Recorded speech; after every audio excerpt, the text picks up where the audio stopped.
Kolkata trainee ഡോക്ടറുടെ മരണം. ഇതുമായി ബന്ധപ്പെട്ട ഇന്ത്യൻ മെഡിക്കൽ അസോസിയേഷന്റെ ഏകദിന സമരം രാവിലെ 6 അവസാനിച്ചു. ഈ സമരത്തിന് നിരവധി ഡോക്ടർമാരുടെ പിന്തുണ ഉണ്ടായിരുന്നു. ഇത് കാരണം സ്വകാര്യ മെഡിക്കൽ കോളേജിൽ നിന്നും ആശുപത്രികളിൽ നിന്നുമുള്ള പലർക്കും ജോലി നഷ്ടപ്പെട്ടു. കൊൽക്കത്തയിലെ ആർജേക്കർ ആശുപത്രിയിൽ കൊല്ലപ്പെട്ട ലേഡി ഡോക്ടർക്ക് നീതി വേണം എന്ന ചോദ്യം ചോദിച്ച നേർക്ക് കൊൽക്കത്ത പോലീസിൽ നിന്നും നോട്ടീസ് വരെ പോയി. നിരവധി പേരാണ് ഇത് ട്വിറ്ററിൽ ഷെയർ ചെയ്തത്. ഒരു അന്വേഷണം വേണം, നീതി വേണം, ഇതൊക്കെ ഒരു തെറ്റാണോ എന്ന് ചോദിക്കുന്നവർ മറുഭാഗത്ത്. മമതാ ബാനർജിയാണ് അവിടെ മുഖ്യമന്ത്രി. അതേ മമതാ ബാനർജിയാണ് എനിക്ക് നീതി വേണമെന്നാവശ്യപ്പെട്ട് ജനങ്ങളുടെ കൂടെ പോരാടുന്നത്. മമതാ ബാനർജിക്കെതിരെ മമതാ ബാനർജിയെ തരം താഴ്ത്തി നടത്തുന്ന ഈ പ്രതിഷേധമെല്ലാം, രാഷ്ട്രീയ നാടകമെല്ലാം ആ നാട്ടിൽ മാത്രമേ നടക്കൂ, ഇവിടെ നടക്കില്ല. എന്നാൽ നമ്മുടെ നാട് സുരക്ഷിതമാണോ എന്ന് ചോദിച്ചാൽ അതും ഇല്ല. നിരവധി സംഭവങ്ങളാണ് നമ്മുടെ നാട്ടിലും നടക്കുന്നത്. ഈ കൽക്കത്തയിലെ വാർത്തകൾ വീണ്ടും വീണ്ടും കാണുമ്പോൾ അതിന് പുറകിൽ എന്തോ ഉണ്ട് എന്ന് നമുക്ക് തന്നെ തോന്നും. മാത്രമല്ല, ഇതിനു വേണ്ടി ശബ്ദമുയർത്തിയില്ല എങ്കിൽ മറ്റെന്തിനു വേണ്ടിയും ശബ്ദമുയർത്തിയിട്ട് യാതൊരു കാര്യവുമില്ല. ഇത് വളരെ പ്രധാനപ്പെട്ട വീഡിയോ ആണ്. ഇതിന് പുറകിൽ ഒരുപാട് ഗവേഷണങ്ങളുണ്ട്, ഒരുപാട് സത്യങ്ങളുണ്ട്, മറച്ചു വയ്ക്കപ്പെട്ടിരിക്കുന്ന ഒരുപാട് സത്യങ്ങളുണ്ട്. അവയെല്ലാം ഓരോന്നായി ഈ വീഡിയോയിലൂടെ കാണാം.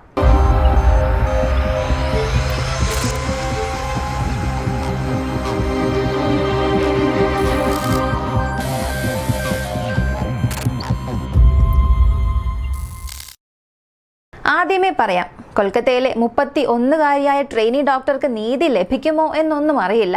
കാരണം ഇന്നുവരെയും നമ്മൾ ആർക്കും പൂർണ്ണ നീതി നേടിക്കൊടുത്ത ചരിത്രമില്ല. നിരവധി കേസുകളുണ്ട്, നിരവധി അന്വേഷണങ്ങളുണ്ട്. നമുക്ക് നീതി കിട്ടി എന്ന് പറയാൻ കഴിയുമോ എന്ന് ചോദിച്ചാൽ തീർച്ചയായും എനിക്കത് പറയാൻ കഴിയില്ല. പിന്നെയും എന്തുകൊണ്ട് ഇതിനെക്കുറിച്ച് സംസാരിക്കുന്നു? അതാണ് ചോദ്യം. എന്റെ വീട്ടിലെ സ്ത്രീകൾക്കും കുട്ടികൾക്കും ഇത് സംഭവിക്കരുത് എന്ന ഭയമാണ് അതിനുള്ള കാരണം. ഇവർക്കല്ലേ സംഭവിച്ചത് എന്ന് കരുതി നമ്മൾ മിണ്ടാതെ പോവുകയാണെങ്കിൽ നാളെ നമ്മുടെ വീട്ടിൽ ആർക്കെങ്കിലും ഇത് സംഭവിച്ചാൽ ആരും അതിനെക്കുറിച്ച് സംസാരിക്കില്ല എന്ന അവസ്ഥയിലേക്ക് നമ്മൾ തള്ളിവിടപ്പെടുകയാണ്. ആലോചിച്ച് നോക്കുക, ആരും ഇതിനെക്കുറിച്ച് സംസാരിക്കരുത്.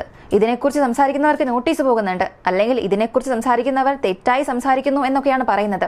അപ്പോൾ സംസാരിക്കാനേ പാടില്ല എന്ന് പറഞ്ഞ് ഇത്രയും വലിയൊരു വിഷയത്തെ മറച്ചു വെക്കുമ്പോൾ അതെങ്ങനെ പൊട്ടിത്തെറിക്കും എന്നുള്ളത് കൂടെ മനസ്സിലാക്കണം. 9-ാം തീയതിയായിരുന്നു ഈ ഒരു സംഭവം നടന്നത്. എന്നാൽ മാധ്യമങ്ങൾ ഇതിനെക്കുറിച്ച് സംസാരിക്കാൻ തുടങ്ങിയിട്ട് 2-3 ദിവസമേ ആയിട്ടുള്ളൂ. ഇങ്ങനെയുള്ള വാർത്തകൾ പറയാൻ വേണ്ടി മാത്രമുള്ള വാർത്താ മാധ്യമങ്ങൾ എന്താണ് ചെയ്യുന്നത്? അവരും ഇത് മറച്ചു വെക്കുകയല്ലേ? അവരും ഇവിടെ രാഷ്ട്രീയമല്ലേ കൊണ്ടുവരുന്നത്? സത്യം പറഞ്ഞാൽ എവിടെ പോയാലും രാഷ്ട്രീയമുണ്ട്, എന്തെടുത്താലും രാഷ്ട്രീയമുണ്ട്. അങ്ങനെ എല്ലാവരും രാഷ്ട്രീയം പറയുമ്പോൾ ഇവിടെ രാഷ്ട്രീയം ഉണ്ടായിട്ട് എന്ത് കാര്യം? രാഷ്ട്രീയം ഇല്ലാതിരുന്നിട്ട് എന്ത് കാര്യം? 42 ഉന്നത ഉദ്യോഗസ്ഥരെയും ഡോക്ടർമാരെയും മെഡിക്കൽ കോളേജ് പ്രിൻസിപ്പൽമാരെയും സ്ഥലം മാറ്റുന്നതായി മമതാ ബാനർജി പറഞ്ഞു. എന്തിനു വേണ്ടിയാണ് അവരെ മാറ്റുന്നത്? അവർ ഈ ഡോക്ടർമാർക്കിടയിൽ ഒരു പരിഭ്രാന്തി സൃഷ്ടിക്കുകയാണ്, അത്രയേ ഉള്ളൂ. എല്ലാ ഡോക്ടേഴ്സും തെറ്റുകാരൊന്നുമല്ല. എന്തിനു വേണ്ടി ഇത്രയും ഡോക്ടേഴ്സിനെ സ്ഥലം മാറ്റുന്നു എന്നുള്ളത് ആർക്കും അറിയില്ല. അതിനാൽ ഈ കേന്ദ്ര സർക്കാർ എല്ലാ ഡോക്ടേഴ്സിനും ഇടയിൽ ഒരു പരിഭ്രാന്തി സൃഷ്ടിക്കുകയാണ്. സത്യത്തിൽ സൃഷ്ടിക്കേണ്ടത് പരിഭ്രാന്തിയല്ല. എല്ലാവരും ഇതിനകം തന്നെ ഭയന്നുകൊണ്ടാണ് ഇരിക്കുന്നത്. ഈ സമയം നമുക്ക് വേണ്ടത് ഒരു പരിഹാരമാണ്. അവിടെ ശരിയായ ഒരു ചട്ടക്കൂട്, ഒരു നിർമ്മാണം ഇല്ല എന്നുണ്ടെങ്കിൽ അങ്ങനെ തന്നെയല്ലേ പറയാനും സാധിക്കൂ. അങ്ങനെ പറഞ്ഞാൽ ഒരു ദിവസം കൊണ്ട് രാഷ്ട്രീയ പ്രവർത്തകർ വന്ന് ആ സ്ഥലം വൃത്തിയാക്കിയിടും. എന്നാൽ വീണ്ടും അത് പഴയതുപോലെ തന്നെ തുടരും. പണം കിട്ടിയാൽ മാത്രം പലതും നടക്കുന്ന രീതിയിലേക്ക് മെഡിക്കൽ കോളേജുകൾ മാറിയിട്ടുണ്ട്. പല പരാതികളും അതിനെക്കുറിച്ച് വരുന്നുണ്ട്. അപ്പോ ശരിയായ ചട്ടക്കൂട് അവിടെ ഇല്ല എന്നുള്ളതും നമ്മൾ മനസ്സിലാക്കണം. അതൊക്കെ നമ്മൾ ചോദിക്കണം. എങ്കിൽ മാത്രമേ അവിടെ എന്തെങ്കിലും സംഭവിക്കുകയുള്ളൂ. ആ പെൺകുട്ടിക്ക് സംഭവിച്ച വേദന, രാത്രി 3 മണി മുതൽ രാവിലെ ഒരു 10 മണിക്കുള്ളിൽ എന്റെ മകളെ ആരും കണ്ടില്ലേ, ആശുപത്രിയിൽ അവളെ ആരും അന്വേഷിച്ചില്ലേ എന്ന് അവളുടെ അച്ഛൻ ഒരു ചോദ്യം ചോദിച്ചു. എന്റെ മനസ്സിലും ആ ഒരു ചോദ്യമാണുള്ളത്. 10 മണിവരെയും ഒരു ഡ്യൂട്ടി ഡോക്ടറെ കാണാനില്ല എന്ന് പറഞ്ഞ് ആരും അവളെ അന്വേഷിച്ചില്ലേ? അല്ലെങ്കിൽ ആരും പോയി ആ സെമിനാർ ഹാൾ തുറന്നു നോക്കിയില്ലേ എന്ന ചോദ്യത്തിന് ഉത്തരം കിട്ടിയാൽ തന്നെ ഇവിടെ പല ചോദ്യങ്ങളുടെയും കെട്ടുകൾ അഴിക്കാൻ സാധിക്കും. അവളുടെ കണ്ണിൽ നിന്നും രക്തം വന്നതായി പറഞ്ഞു. അത് കണ്ണടയിൽ നിന്നും പൊട്ടി വീണ ചില്ലുകൾക്കുണ്ടായ മുറിവിൽ നിന്നുണ്ടായ രക്തം മാത്രമല്ല, അവളുടെ കഴുത്തിൽ, തൊണ്ടയിൽ അത്രയും ശക്തിയോടുകൂടി അമർത്തിയിട്ടുണ്ട്. അപ്പോൾ ആ പെൺകുട്ടി അത്രയേറെ കഷ്ടപ്പെട്ടിട്ടുണ്ടാകണം. ഇതൊന്നും നമുക്ക് ചിന്തിക്കാൻ പോലും സാധിക്കില്ല. ആ വേദനയ്ക്ക് അവിടെയുള്ളവർ എന്ത് മറുപടിയാണ് നൽകാൻ പോകുന്നത്? ഇതിനിടയിൽ ആരും അറിയാതെ പോകുന്ന ചില സത്യങ്ങൾ ഞാൻ ഇതിന്റെ ആദ്യ വീഡിയോയിൽ പറഞ്ഞിരുന്നു. സന്ദീപ് ഘോഷ് എന്ന മെഡിക്കൽ കോളേജ് പ്രിൻസിപ്പൽ, ഈ സംഭവം നടന്ന അടുത്ത 1 മണിക്കൂറിൽ തന്നെ ഈ സന്ദീപ് ഘോഷ് അയാളുടെ ജോലി റിസൈൻ ചെയ്യുന്നു. അതും എൻക്വയറി തന്റെ നേരെ വരാതിരിക്കാൻ റിസൈൻ ചെയ്യുന്നു. എന്നാൽ സ്ഥാനം രാജിവെച്ച് 8 മണിക്കൂറിനുള്ളിൽ മറ്റൊരിടത്ത് അയാൾക്കൊരു ഉയർന്ന സ്ഥാനം നൽകുന്നു. അങ്ങനെ ഉയർന്ന സ്ഥാനം ഇത്രയും പെട്ടെന്ന് അയാൾക്ക് ലഭിച്ചു എന്നുണ്ടെങ്കിൽ അതിന് പുറകിൽ ഇയാൾക്ക് പുറകിൽ എന്ത് സംഭവിച്ചു എന്നുള്ളത് അറിയണം. 2021 സന്ദീപ് ഘോഷ് ആർജേക്കർ മെഡിക്കൽ കോളേജ് ഹോസ്പിറ്റലിലേക്ക് വരുന്നതിന് മുൻപ് അയാൾ CNMCയിൽ വൈസ് പ്രിൻസിപ്പൽ ആയിരുന്നു, കൊൽക്കത്ത നാഷണൽ മെഡിക്കൽ കോളേജ്. ഇതേ കൊൽക്കത്ത നാഷണൽ മെഡിക്കൽ കോളേജിലാണ് സന്ദീപ് ഘോഷിന് 8 മണിക്കൂറിനുള്ളിൽ പ്രിൻസിപ്പൽ സ്ഥാനം, ഉയർന്ന സ്ഥാനം വീണ്ടും നൽകിയത്. വീണ്ടും അയാളെ പ്രിൻസിപ്പലാക്കി മാറ്റുന്നു. അങ്ങനെയാകുമ്പോൾ നേരിട്ടുള്ള അന്വേഷണം സന്ദീപ് ഘോഷിലേക്ക് ഒരിക്കലും വരില്ല. അയാൾ രക്ഷപ്പെടാനാണ് അവിടെ ശ്രമിച്ചത്. ശരി, രക്ഷപ്പെടാൻ ശ്രമിച്ചു. അതിനെന്തെങ്കിലും തെളിവുണ്ടോ എന്ന് ചോദിച്ചാൽ അതിന് അയാളുടെ ചരിത്രം നമ്മൾ മനസ്സിലാക്കണം. 2021 ജനുവരി മുതൽ ഇതേ സന്ദീപ് ഘോഷിനെതിരെ അവിടെയുള്ള എല്ലാ വിദ്യാർത്ഥികളും ഒരു ആരോപണ റിപ്പോർട്ട് നൽകിയിരുന്നു. പോസ്റ്റ്മോർട്ടത്തിനായി കൊണ്ടുവരുന്ന മൃതദേഹങ്ങൾ എടുത്ത് പ്രാക്ടിക്കൽ സെക്ഷന് വേണ്ടി അയാൾ നൽകും. അതിനുവേണ്ടി ബന്ധുക്കളോട് അനുവാദം ചോദിച്ചിട്ടുണ്ടോ എന്ന് നോക്കിയാൽ അതും ഇല്ല. അപ്പോ അയാൾ തിരഞ്ഞെടുക്കുന്ന ശരീരം പോസ്റ്റ്മോർട്ടം ചെയ്യാതെ തന്നെ അതിന് പ്രാക്ടിക്കൽ സെക്ഷനായി നൽകുന്നു. ഇതായിരുന്നു ഇയാൾക്ക് നേരെയുള്ള സംശയത്തിന് കാരണം. അടുത്തതായി അയാൾ ചെയ്തത് 2023 മെയ് മാസം അയാളുടെ ആദ്യ ട്രാൻസ്ഫർ ഓർഡർ വരുന്നു. 2023 മെയ് മാസം ഈ ട്രാൻസ്ഫർ ഓർഡർ ആദ്യമായി വന്നപ്പോൾ അയാൾ ചെയ്തത് അവിടെ നിന്നും ഒഴിയാൻ വിസമ്മതിച്ചു. നിരസിക്കുക മാത്രമല്ല ചെയ്തത്, അയാളുടെ ഓഫീസ് അയാൾ പൂട്ടിയിട്ടു. അടുത്തതായി 6 പ്രിൻസിപ്പൽ വരും. അങ്ങനെ വരാതിരിക്കാൻ വേണ്ടിയാണ് ഓഫീസ് തന്നെ പൂട്ടിയിട്ടത്. അടുത്തവിടെ പ്രിൻസിപ്പലായി വന്നത് സനത് ഘോഷ് എന്ന ഒരു ഡോക്ടറായിരുന്നു.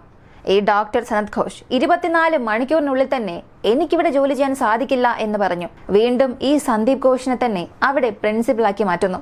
ഇത് 2023 മെയ് മാസത്തിൽ സംഭവിച്ചു. 2023 ഒക്ടോബർ മാസത്തിൽ വീണ്ടും ഒരു ട്രാൻസ്ഫർ ഓർഡർ കൂടെ അയാൾക്ക് നൽകി. മുർഷിദാബാദ് മെഡിക്കൽ കോളേജിൽ അയാൾ ജോലിക്ക് പോകുന്നു. അവിടെ ഒരു 3 മാസം ജോലി ചെയ്യുന്നു. എന്നാൽ അതിനിടയിൽ തന്നെ ഒരുപാട് അഴിമതി ആരോപണങ്ങൾ അയാളുടെ പേരിൽ വരുന്നു. അങ്ങനെ ആ 3 മാസത്തിൽ അയാൾക്ക് നൽകിയ സ്ഥലം മാറ്റ ഉത്തരവ് റദ്ദാക്കുന്നു. വീണ്ടും അയാൾ ഇതേ ആർജേക്കർ മെഡിക്കൽ കോളേജിൽ പ്രിൻസിപ്പലായി വരുന്നു. ഈ 3 മാസത്തിനിടയിൽ ഡോക്ടർ മനസ് ബാനർജിയാണ് ഇവിടെ പ്രിൻസിപ്പലായി വരേണ്ടിയിരുന്നത്. എന്നാൽ അദ്ദേഹം വരുമ്പോഴെല്ലാം അവിടെയുള്ള ചിലർ ഈ ഡോക്ടർ മനസ് ബാനർജിക്കെതിരെ ഒരുപാട് സമരം നടത്തി. അതായത് അയാളുടെ സ്വാധീനം, ഈ സന്ദീപ് ഘോഷിന്റെ സ്വാധീനം ഉപയോഗിച്ച് അവിടെ വരുന്ന പ്രിൻസിപ്പൽമാരെ എല്ലാം ആട്ടി ഓടിച്ചു. കൂടാതെ സന്ദീപ് ഘോഷ് ഈ ആശുപത്രിയിലേക്ക് വരുമ്പോഴെല്ലാം നിറയെ ബോഡി ഗാർഡുമായാണ് വരുന്നത്. ആളുകൾ എപ്പോഴും അയാൾക്ക് ചുറ്റുമുണ്ടാകും. ഇതിനെല്ലാം പിന്നിൽ ഇതൊന്നും ഒരു രാഷ്ട്രീയ പശ്ചാത്തലവും ഇല്ലാതെ നടക്കാൻ സാധ്യത ഇല്ല എന്ന് നിങ്ങൾ മനസ്സിലാക്കുകയാണെങ്കിൽ സത്യവും നിങ്ങളെ കൊണ്ട് മനസ്സിലാക്കാൻ സാധിക്കും. ഇനി അടുത്തത് പ്രതിയായ സഞ്ജീവ് റോയ്. അവനെ കുറിച്ച് നമ്മൾ അറിയണം, അവന്റെ പശ്ചാത്തലം നമ്മൾ മനസ്സിലാക്കണം. ഇതിലും കൂടുതൽ സങ്കീർണമായ ഒരുപാട് കാര്യങ്ങളുണ്ട്. ഇവൻ ഒരു പോലീസ് ഓഫീസർ അല്ല. കൽക്കത്ത പോലീസിന്റെ ഡിസാസ്റ്റർ മാനേജ്മെന്റ് ഗ്രൂപ്പിൽ 2019 ജോയിൻ ചെയ്തു. ഒരു സിവിക് വോളണ്ടിയറായി ചേർന്നു. എന്നാൽ കുറച്ച് ദിവസത്തിനുള്ളിൽ അവൻ ഒരു നല്ല ബന്ധം സ്ഥാപിച്ചു. എന്നിട്ട് കൽക്കട്ട പോലീസിന്റെ വെൽഫെയർ സെല്ലിലേക്ക് പോകുന്നു. സിവിൽ വോളണ്ടിയറായി വന്നവൻ വെൽഫെയർ സെല്ലിലേക്ക് പോയി. വീണ്ടും അവന്റെ കണക്ഷൻ ഉപയോഗിച്ച് കൽക്കട്ട പോലീസിന്റെ ആ കണക്ഷൻ ഉപയോഗിച്ച് 4ാം ബറ്റാലിയനിലേക്ക് പോയി. ഈ 4ാം ബറ്റാലിയനിൽ ചേർന്നതിലൂടെ അവന് എളുപ്പത്തിൽ ഈ RJ ഹോസ്പിറ്റലിലേക്ക് പ്രവേശനം ലഭിച്ചു. അയാൾക്ക് ഏത് ഡിപ്പാർട്ട്മെന്റിൽ എപ്പോൾ വേണമെങ്കിലും കയറി ചെല്ലാം.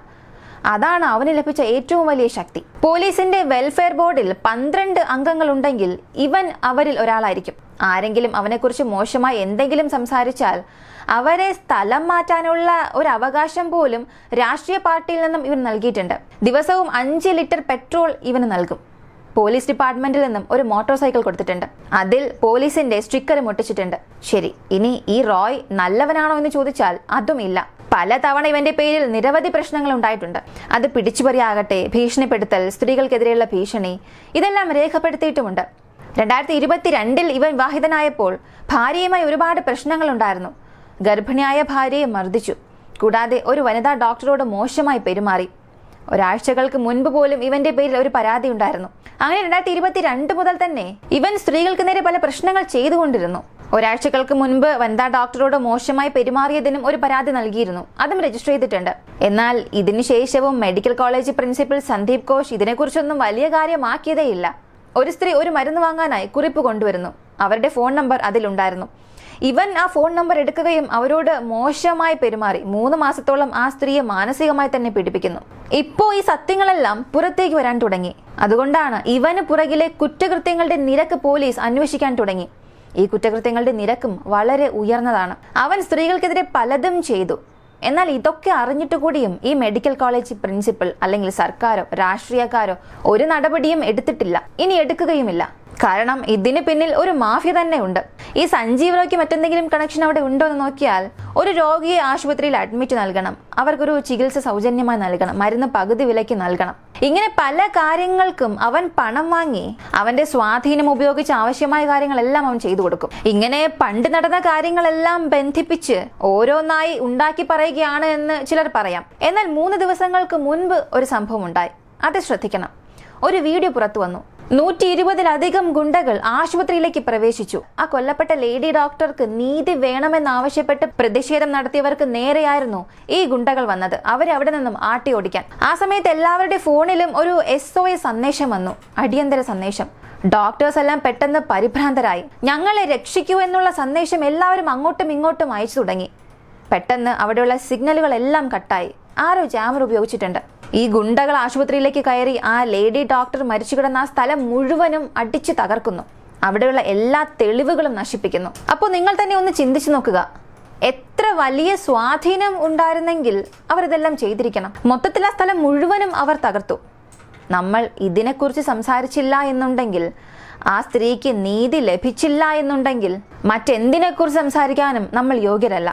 എന്നാൽ അവിടെയുള്ള സർക്കാർ ഉദ്യോഗസ്ഥരാകട്ടെ, മമതാ ബാനർജി ആകട്ടെ, രാഷ്ട്രീയ പ്രവർത്തകരാകട്ടെ, ഇതൊക്കെ സംഭവിച്ചു. ഇതൊന്നും അവരുടെ ശ്രദ്ധയിൽ പെട്ടില്ല എന്നുള്ളതാണ് വലിയൊരു ചോദ്യം. ഇവിടെയാണ് പല സംശയങ്ങൾ ഉണ്ടാകുന്നത്. ഇത്രയും വലിയൊരു ആശുപത്രി, 3000-4000 രോഗികൾ ആശുപത്രിയിലേക്ക് വന്നു പോകുന്നുണ്ട്. അപ്പോൾ അവിടെ പ്രിൻസിപ്പളായിരിക്കുന്ന ആ വ്യക്തിയുടെ പെരുമാറ്റം എങ്ങനെയാണ്, അയാളുടെ ബാക്ക്ഗ്രൗണ്ട് എങ്ങനെയാണ്, അയാളുടെ പ്രവർത്തികൾ എങ്ങനെയാണ്, ഇതൊന്നും ആരും നിരീക്ഷിക്കില്ലേ? ഈ പ്രതിയുടെ പേരിൽ തന്നെ നിരവധി കംപ്ലൈന്റുകൾ കിട്ടിയിട്ടുണ്ട്. അതിനെതിരെ ആരും ഒരു ആക്ഷനും എടുത്തില്ലേ? എന്തുകൊണ്ടൊരു പെരുമാറ്റച്ചട്ടം കൊണ്ടുവന്നില്ല? ഈ 2 പേർക്കുമെതിരെ എന്തുകൊണ്ടൊരു അന്വേഷണം ആരംഭിച്ചില്ല? സാധാരണ ഒരു കോൾ സെന്ററിൽ ഒരാൾ ജോലിക്ക് എടുക്കുകയാണെങ്കിൽ പോലും അയാൾ മുൻപ് എവിടെയാണ് ജോലി ചെയ്തത്, എവിടെ നിന്നാണ് വരുന്നത്, ഇതിനു മുൻപ് എന്തെങ്കിലും പ്രശ്നം ഉണ്ടായിട്ടുണ്ടോ, ഇങ്ങനെ എല്ലാം അന്വേഷിക്കാറുണ്ട്. അപ്പോൾ സാധാരണക്കാർക്ക് മാത്രമാണോ ഇങ്ങനെയുള്ള നിയമങ്ങളും ചോദ്യങ്ങളും? ഇത്തരം കുറ്റവാളികൾക്കൊന്നും ഇങ്ങനെയുള്ള അന്വേഷണങ്ങൾ ഒന്നും തന്നെ ഇല്ലേ? ഇങ്ങനെ പല ചോദ്യങ്ങളാണ് നമുക്കെല്ലാം ഉയർന്നു വരുന്നത്. ഒരു സാധാരണക്കാരൻ മരിച്ചാൽ അത് നിങ്ങളുടെ കുടുംബത്തിന് മാത്രം നഷ്ടം. ഒരു സൈനികൻ മരിച്ചാൽ അത് രാജ്യത്തിന് മുഴുവൻ വലിയ നഷ്ടം. ഒരു ഡോക്ടർ മരിക്കുകയാണെങ്കിൽ അത് പലരുടെയും ജീവനാണ്. ഒരു നല്ല ഡോക്ടർ നഷ്ടപ്പെടുന്നത് നമ്മുടെ സമൂഹത്തിന് വലിയൊരു നഷ്ടം തന്നെയാണ്. പക്ഷെ ഇതിനുള്ള തുടർ നടപടികൾ ഇപ്പോഴും അജ്ഞാതമാണ്. ഇപ്പോ ആ പ്രിൻസിപ്പലിനെ അവർ പറയുന്നത് ആർജേക്കർ മെഡിക്കൽ കോളേജിലെ മുൻ പ്രിൻസിപ്പൽ എന്നാണ്. സത്യം പറഞ്ഞാൽ അയാൾ മുൻ പ്രിൻസിപ്പൽ അല്ല. ഈ കൊലപാതകം നടന്ന് 1 മണിക്കൂർ കഴിഞ്ഞ് അയാൾ സ്ഥാനം രാജിവെക്കുകയായിരുന്നു.